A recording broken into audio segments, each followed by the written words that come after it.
पढ़ाई के दौरान हम पढ़ाई के दबाव से कैसे बचे। हम एक डॉक्टर से मिले कुछ शारीरिक समस्याओं की वजह से, तो उन्होंने स्ट्रेस को ही मूल कारण बताया। हाँ, ये तो है भाई, स्ट्रेस जो है ना वो साइकोसोमेटिक मामला है। स्ट्रेस एक समय तक केवल दिमाग खराब करता है, एक समय के बाद उससे सिम्टम्स बॉडी में आने लगते हैं। फिर आपको नींद ना आना, नींद चट गई, तनाव हो रहा है, और कभी कभी तो वाइब्रेशंस बॉडी में होने लगेंगे। वो सब चीजें स्ट्रेस से हो जाती है। तो स्ट्रेस से बचने का एक ही तरीका है कि थोड़ा सा इंसान की तरह से पढ़िए, मशीन मत बनिए।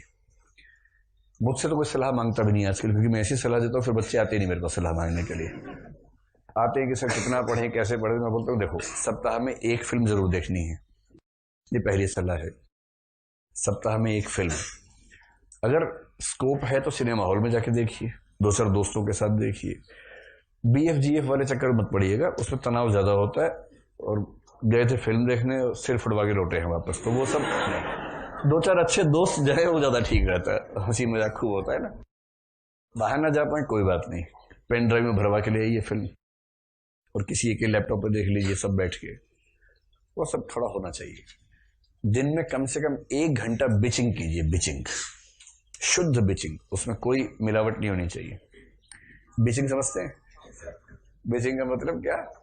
गप गप पे लड़ाना, एकदम शुद्ध गप। उसमें ये नहीं कि अंतर्राष्ट्रीय संबंधों में बातचीत करेंगे, वो सब नहीं।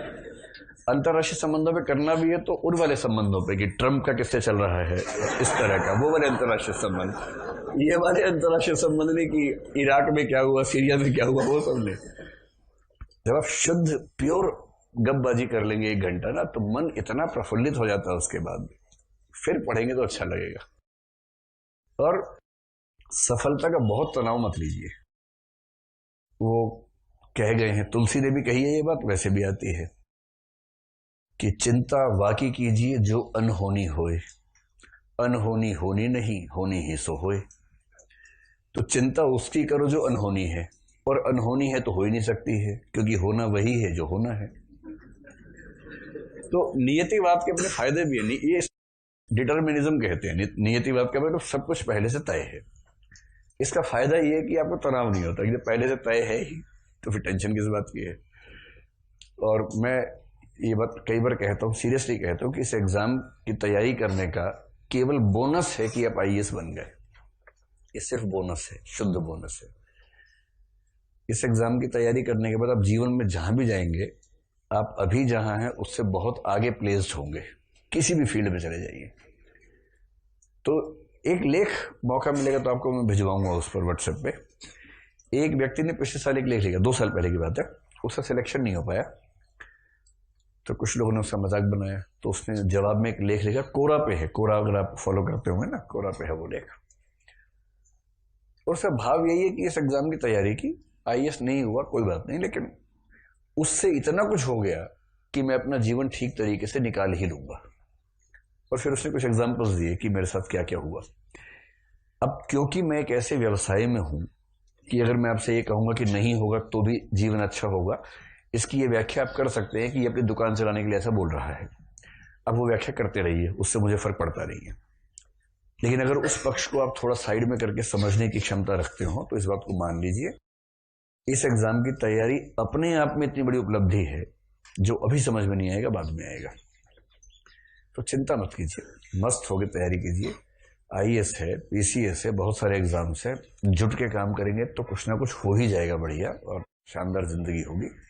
ऐसा नहीं कि उसके बाद की जिंदगी इससे अच्छी होने वाली है, क्योंकि ये तो आपका बेस्ट फेज है इस समय। दोस्त हैं, पढ़ाई है, पढ़ने लिखने का समय है, कुछ नहीं करना है, घर से पैसे आ जाते हैं। इतना अच्छा फेज जीवन में नहीं आने वाला कभी। ये आपके जीवन का सबसे अच्छा फेज है। इसके बाद इससे खराब ही आने वाला है। IAS बनने के बाद IAS बन के वो मजा नहीं आएगा जो भी आ रहा है आपको मजा। नहीं, ठीक है, बुढ़ापे तक कौन बच्चा रह सकता है, उम्र बढ़ेगी तो जिम्मेदारी आएंगी। तो सहज रहिए, मेरी बात तो समझे। 1 घंटा रोज क्या करना है? गप्पे मारनी है, सीरियस टाइप की नहीं, मिस्टीरियस टाइप की। ठीक, हफ्ते में 1 आध फिल्म देखिए, मन खुश रहेगा। गाने वाने सुनते रहिए, सुबह उठे जब तक तैयार हुए गाने चलने चाहिए, उस समय सुनसान नहीं रहना चाहिए। मतलब मेरे ऊपर तो ऐसे स्ट्रेस नहीं है, मैं आज तक उस जीवन शैली में रहता हूँ। सुबह उठते ही मेरा पहला काम क्या होता है? म्यूजिक। मैंने अपने फ़ोन में है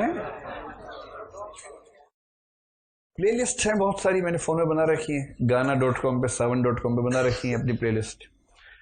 तो उसमें एक प्लेलिस्ट का नाम है गज़ल्स, एक का नाम है भजन्स, एक का नाम है पार्टी, एक का नाम है जिम, इस तरह से।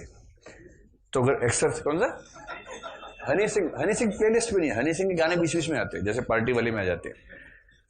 अब जैसे सुबह उठे, मूड भक्ति टाइप का हो रहा है तो भजन चला दिए। वैसे मेरा मूड 100 में से 99 पर गजल टाइप का रहता है, तो मैं गजल चला देता हूँ। अब चलती रहती है गजलें। तो उससे क्या होता है कि जो समय आपके उदास होने का समय हो सकता था, इसलिए ठीक हो गया क्योंकि आपके आसपास माहौल ठीक बना हुआ है। म्यूजिक आजकल जिस तरह से उपलब्ध है, अपने फोन वोन पे हमेशा ऑन रखिए। आजकल तो मैंने देखा जितने बच्चे सड़क पर चलते सब कान में लगा होता है, और जब चलते हैं तो लगता है कि रोबोट चल रहा है कोई।